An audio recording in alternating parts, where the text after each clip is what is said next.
Welcome to our Acrosoft Freedom video training library. Today's training will focus on the Forms module of Acrosoft Freedom, and we recommend that before you watch this training, that you have a general understanding of the Blue Administrative Interface or that you've completed our Freedom Fundamentals 1 and Basic Forms training. In the Basic Forms training, we built a simple two-field, single-page form, added a menu linking to our new form, exported and purged form submissions, and reviewed different form types. Today we'll build a multi-page form with conditions, and we'll also review all of the form field options as well as input methods and input validators. Multi-page forms are used when you have a lengthy form, or if you have criteria in one question that determines what the next question will be. This PowerPoint shows the plan for the multi-page form that we'll build today, and the purpose of our form will be to request feedback on training. So we'll have the starting page of the form ask 4 general questions: name, email, date of training, and training class. And then using the training class field, if the visitor answers that they attended the email marketing training, we'll ask 1 question. And if they answer that they attended the forms training, we'll ask another question. So we'll need pages for email marketing and forms. So let's go right to the Blue interface and start setting up those pages. We're going to add a new web form.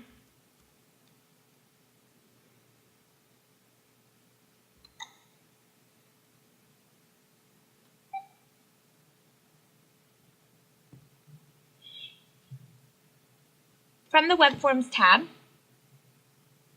I'm going to click on the Add a New Web Form button.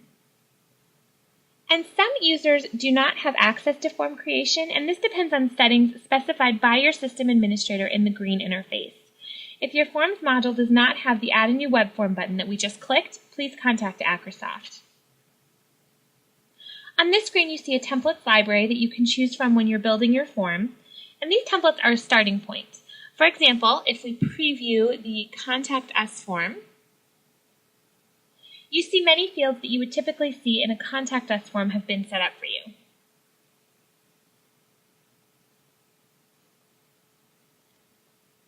For our purposes today, we'll select the blank form.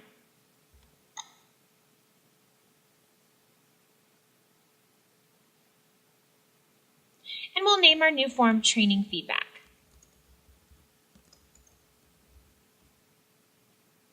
We'll leave the form type set to user, and the form behavior we'll set to multi-page form. Our page title will be Please Give Us Your Feedback.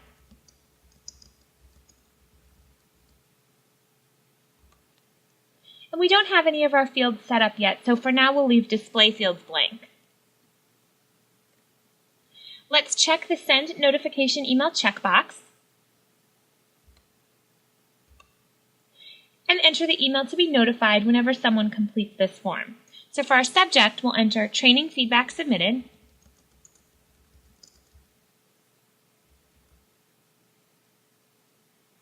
And we'll have it emailed to training@acrosoft.com.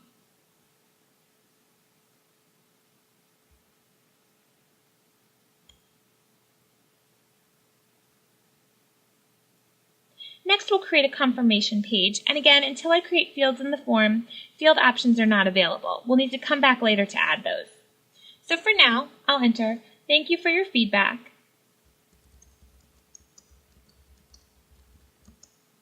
You'll receive an email from United We Stand within 24 hours regarding any questions you have submitted.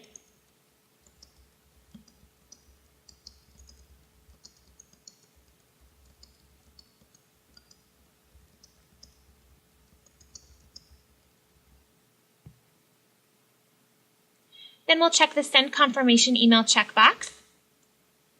And remember, if we use this confirmation email option, we need to ask for an email address in our form or it won't work. So for our subject, we'll enter, "Your feedback is being reviewed by United We Stand."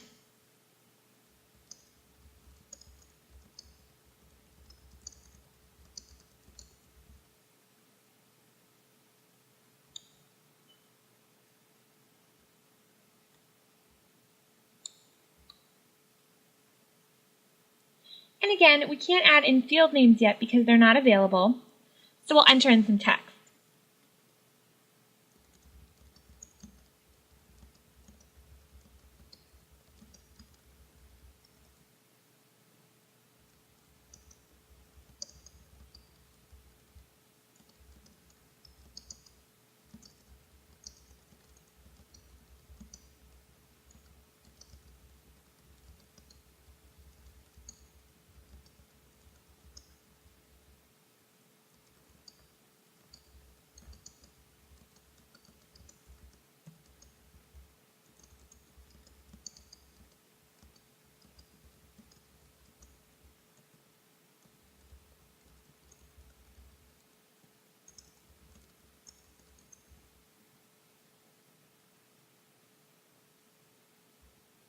So we've entered, thank you for attending the training and providing your feedback.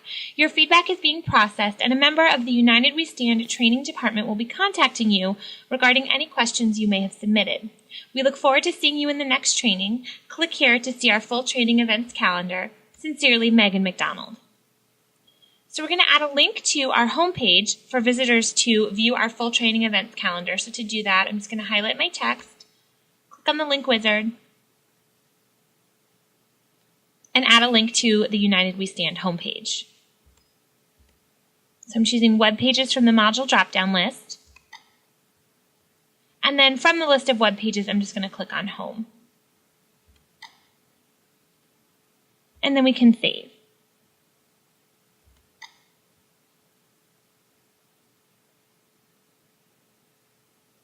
Going back to the web form's main screen, you can see that our form is now available here. And again, we'll go back later to add personalized fields. To begin adding fields to our form, we'll click Edit next to the form name.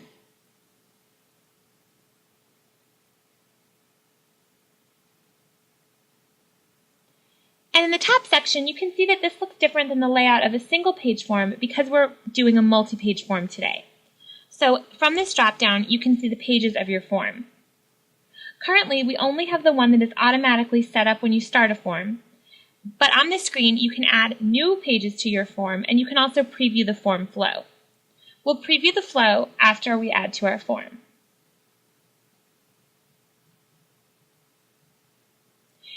Right now, we're in the Field subtab screen, and from here, you have the options that you saw earlier.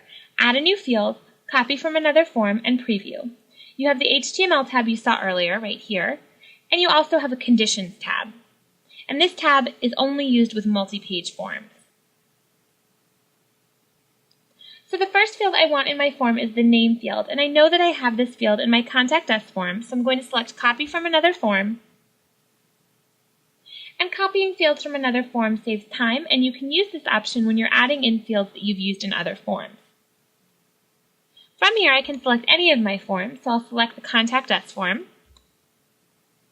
And then I can select any of the fields from that form to copy.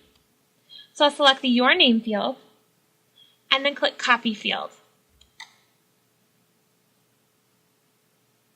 I receive a message that says Form data was saved successfully, copied field.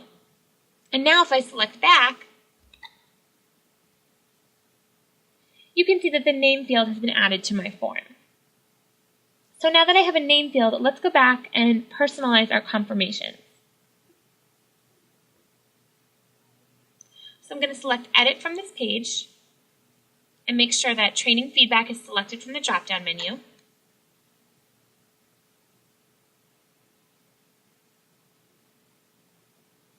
And I want to add names to my display fields, my confirmation page, and my confirmation email. So I'm just going to click the gray arrow next to display fields and select the form field name. And then I'm just going to scroll down and add them to my confirmation page and confirmation email. And to do that, I click Insert Custom Field and select Form Field Name. And then I can copy my text and move it wherever I want it to go.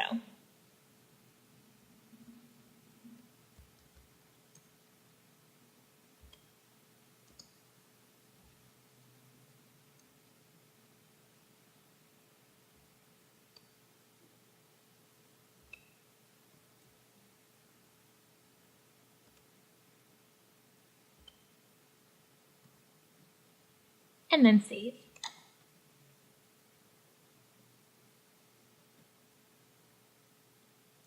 Now let's build more fields in our form. I now need to add an email field, so I could copy that one as well from the Contact Us form, but let's learn how to build it. So I'm going to click on the Add a New Field button.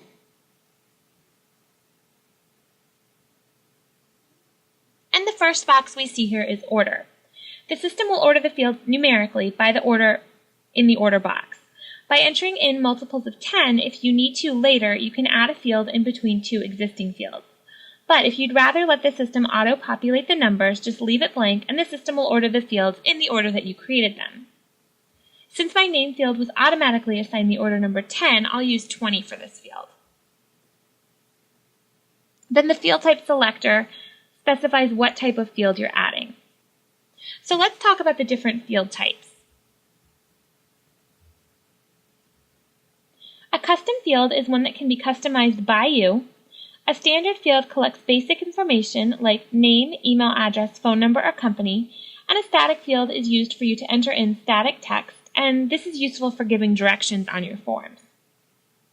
In addition to the 3 primary fields, there are also special fields for specific modules or purposes, and these are also available in this list, but your list may vary depending on which modules you have on your site.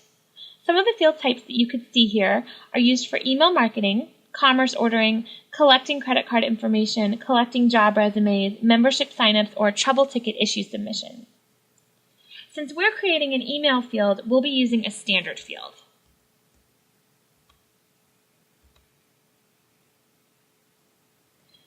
The Unique ID dropdown allows you to select what type of standard field this will be, and we'll select email for our Unique ID.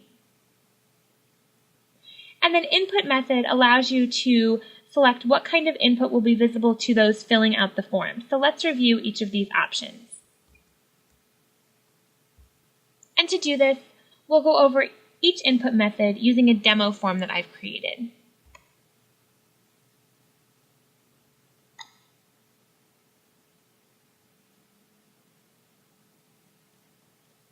A checkbox gives the visitors a single choice, and it has a box for users to check off. An example might be, I agree to the following terms and conditions, with a checkbox to check off the visitor's agreement. Checkbox groups are used when you have multiple choices, and this gives the visitor boxes to check off. An example might be, I'm interested in learning about the following modules, with checkboxes for each option. With a checkbox group, visitors can select more than one option. Combo boxes give your visitors a drop-down list of choices, and this list is customized by you.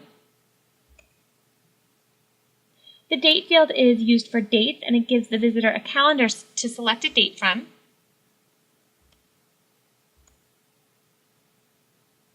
List box shows the options in a list format, and visitors can only select a single item from a list. A password field is used for passwords, and when the visitor enters in a password, it will show up as asterisks or bullets on the screen. Radio buttons use circles, and only a single option can be selected. Text area is a larger area multi-line input, and the administrator can determine the size of the columns and rows.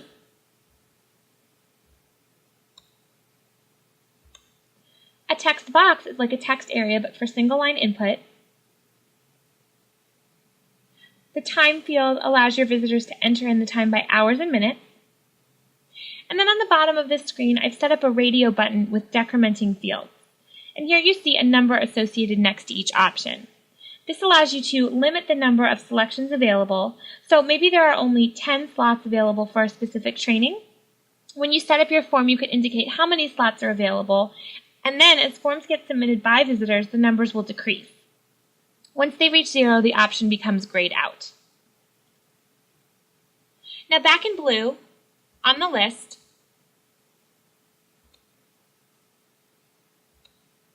you see a couple of other options available. A hidden field is basically an administrative field, and with this option you can set up a default value.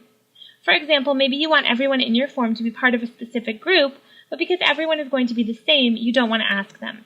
However, you do want to know this information in your form data, so you would use a hidden field to set something like this up. And then you also see the options for checkbox or combo box auto-populate, and these options are currently available only in combination with our registration module, and they're also used in conjunction with the date range field. And the date range field is also used specifically for the registration module, and it's used for events that have a start and an end time. So getting back to building our form, since we're going to collect an email address, we need a text box. And you'll notice that as I make selections, the detail that I need to fill out for the field populates as we go. Different field types require different input, and the system knows what it needs in order to create the field type that you want.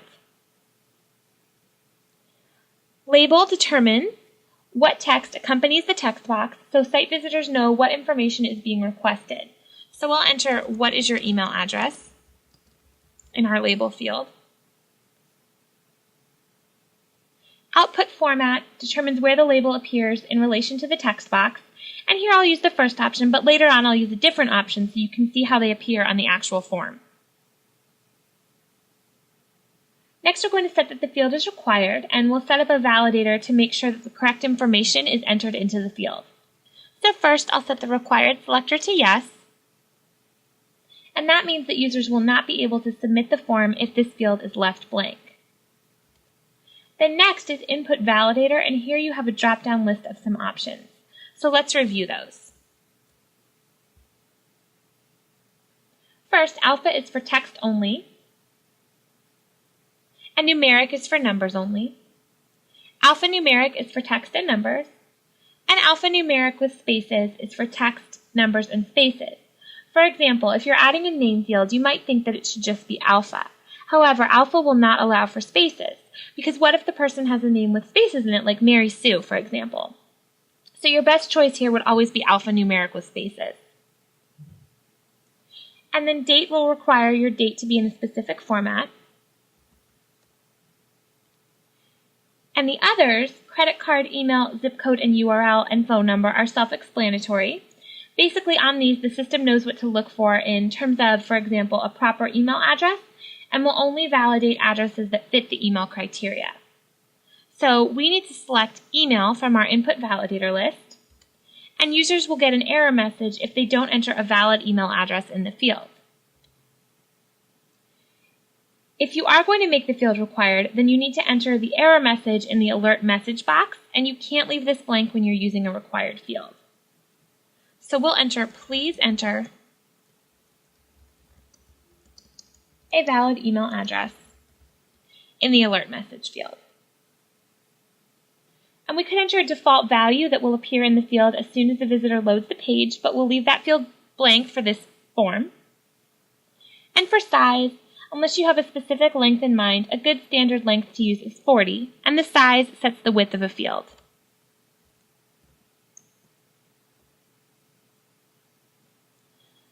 Max chars sets the maximum character limit for the text box, and we'll leave that one blank as well. And now we'll save our field.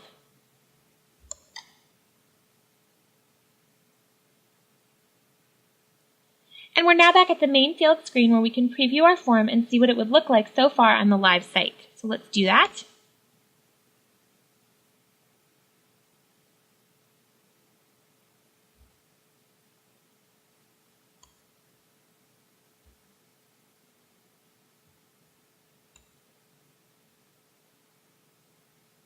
So we have our name and email address fields, and now let's go back and add another field.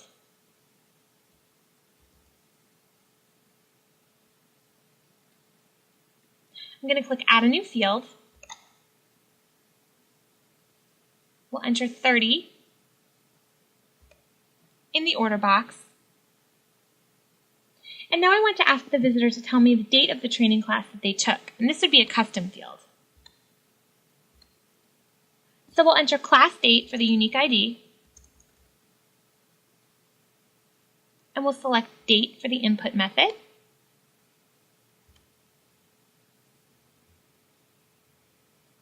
In our label field, we'll enter on what date did you participate in the training.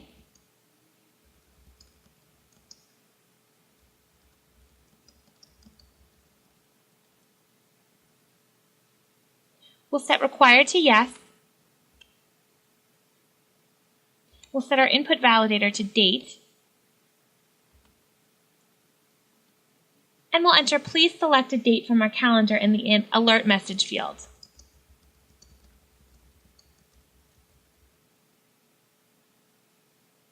And then we can click Save.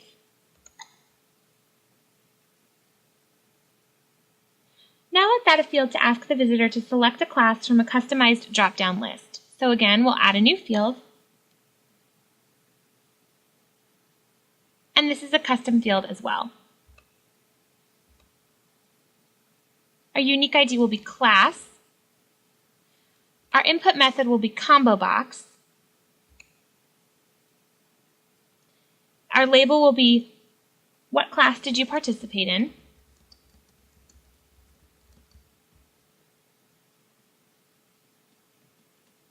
We'll make it required. Our alert message will be please select a class.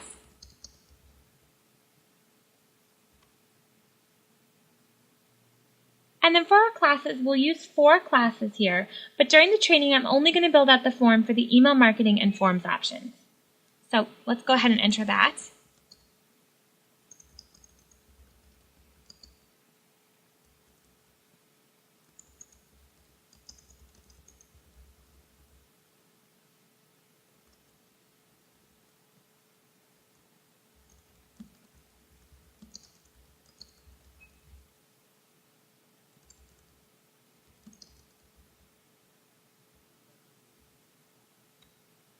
And whenever you create an options list like this one, you should use a comma to separate the internal or administrative name from the displayed name. And we recommend that even if they are both the same, it's still best practice to enter them twice and separate by a comma. So now we can save.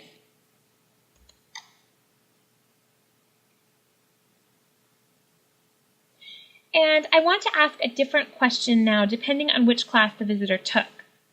So let's begin to set up some conditions. So let's add a new page for the forms training questions and then a new page for the email marketing training questions. So to do that, I need to click on Manage Pages from the Forms drop-down list. And then I want to add a new page. We'll call this one Forms and click Save. And then we'll add another new page. And we'll call this one Email Marketing. And click Save.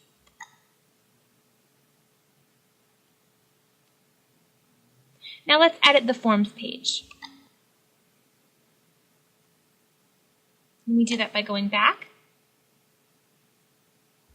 We'll select Forms from our list.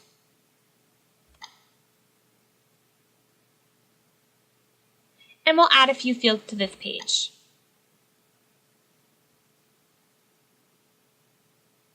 Our field type will be static. And here we have 3 options.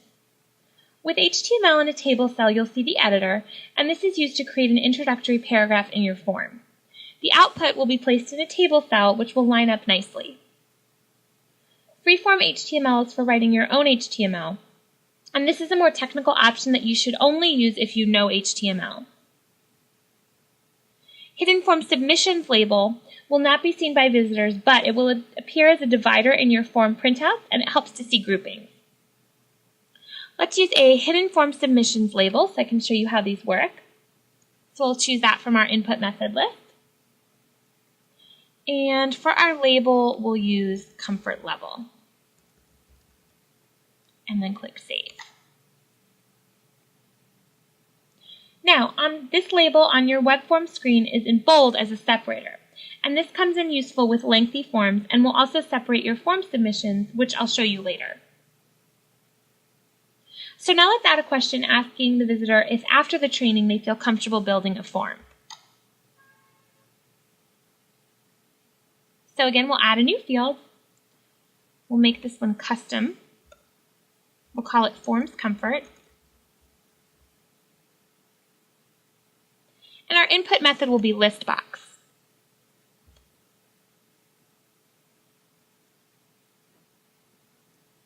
Our label will be, after the training, do you feel comfortable building a form on your own?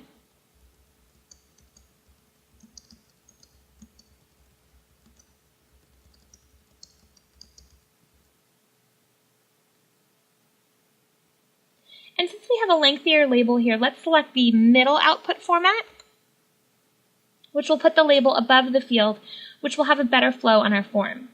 And don't be afraid to play around with different outputs to see how they work. This isn't a required field, and then we'll enter our values, which are very comfortable, somewhat comfortable,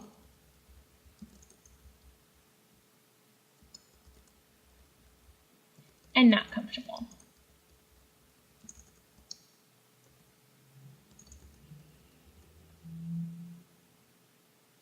And then we can click Save.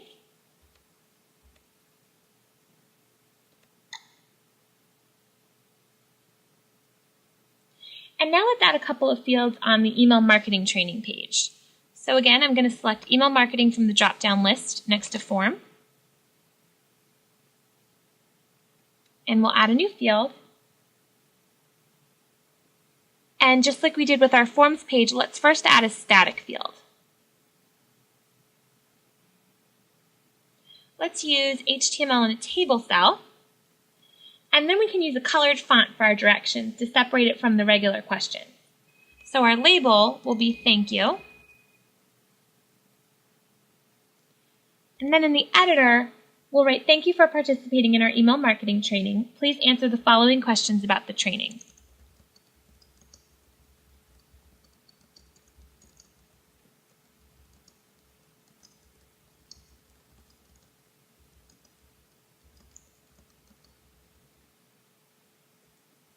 And let's change our text color to the website's predefined blue. So to do that, I'm just going to click on the color palette icon and select the blue from the list of predefined website colors at the top. And then we'll save.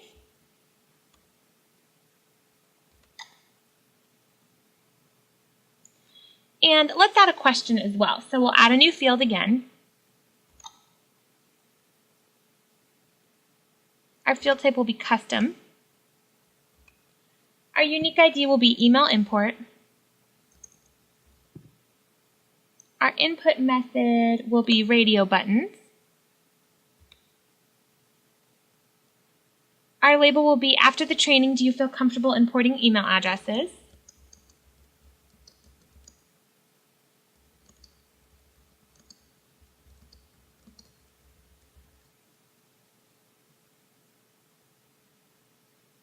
This field is not required.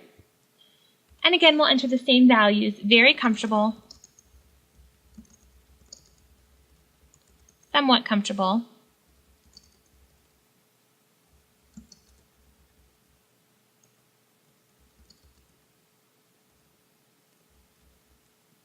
and not comfortable.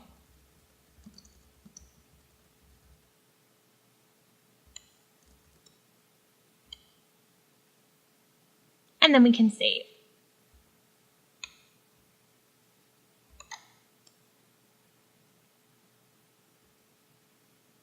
Now let's set up some conditions that will bring a visitor back to the right page based on the answer to the training class question. So to do that, we need to edit our initial page, which we'll select from our forms drop-down list. And then we'll click on the Conditions subtab. And then we can add a new condition. So for this one, if a visitor chooses forms, we want to bring up the forms page. And you can see here that you can use multiple criteria to determine the next step, but for this example, we'll just use the one condition. So the element would be form field class, because we're asking what class they took. So I just clicked on the gray arrow and I'm going to select class from the list. So if the element is equal to forms, then load form forms and save. Now let's add another new condition and we'll set it up so that if this visitor chooses email marketing, we'll bring up the email marketing page. So we'll add another new condition, and the element would be form field class,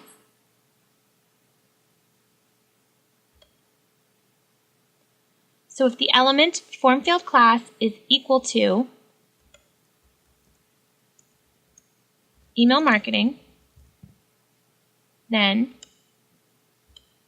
load form email marketing and save. So now that we've set up our conditions, we can click back and we can preview our page flow to make sure we've set it up the way we want.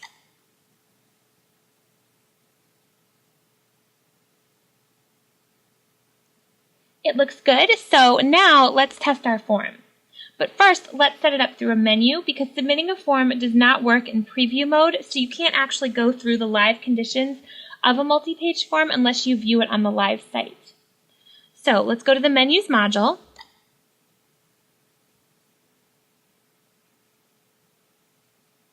And we'll add a new menu item for this form. We're going to keep it hidden anyway, but we can put it in the menu top.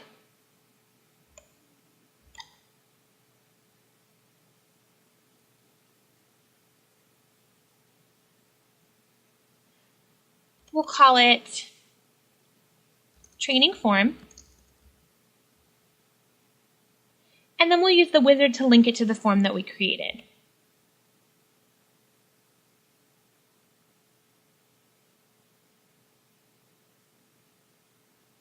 So from the module drop-down list, I'm going to select Forms.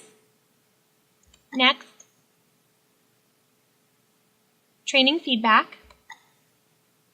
We want to hide the menu item, so we want to make sure that checkbox is checked off. And then we'll save our menu item. And then let's copy the URL that the wizard set up.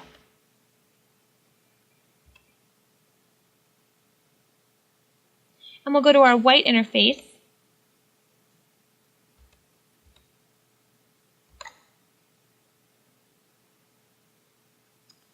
We want to replace the end of our URL with that link that the wizard set up. And now you see that we can see our form. Now, notice in the form field that each field is on a separate line, and this is how your forms will be set up. Two fields cannot be placed in the same row unless you want to manage them through HTML.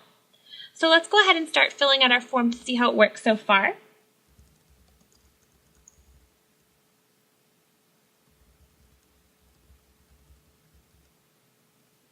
Select our date. And what class did you participate in? We'll select Forms. And then Submit. Now, when I select Forms here, you see that this takes me to the new page that we put our forms questions on. So I can select my comfort level after the training. We'll choose Very Comfortable and Submit. And in a minute, I'm going to show you how to change the text on your Submit buttons, because on a multi-page form, you may want to use Next here and only Submit on the final page. But you see here that I click Submit, and I have a confirmation page that auto-populated with my name. And now I want to go back and select Email Marketing, and you'll see that the next page will ask me the email marketing question. So let's go ahead and do that.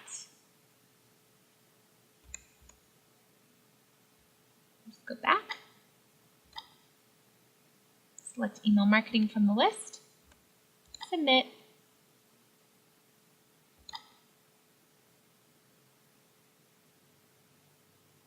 again we'll choose Very Comfortable, and you can see there are our directions and they are in a blue font just like we specified. And I'll click Submit here. And again there's my confirmation page with my name auto-populated in. Now, if I return to Blue and the Forms module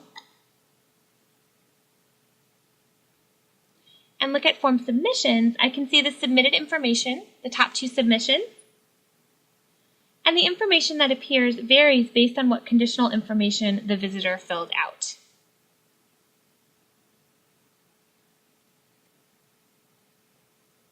Now I just want to show you how to change the text on the Submit button. Under Web Forms, if I select Edit next to our training feedback form, edit the initial page,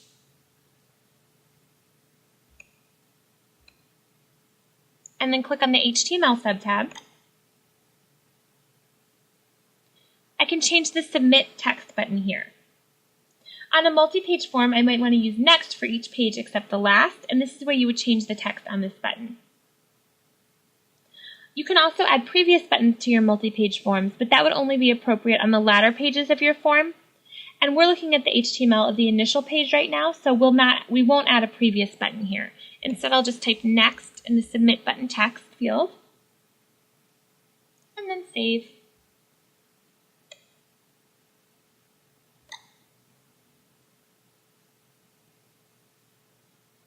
Now, before we finish up today,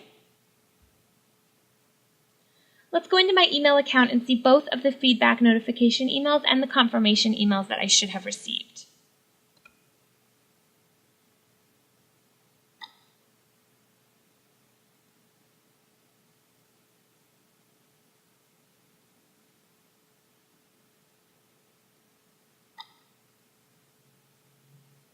Here's our training feedback submitted email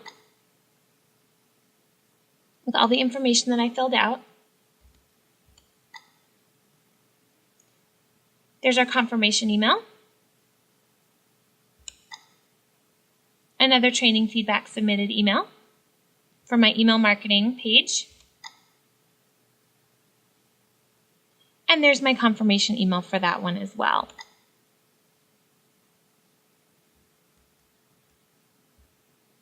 For more information on the Forms module or on Acrosoft Freedom, please visit www.acrosoft.com, call 888-965-3330, or email info@acrosoft.com.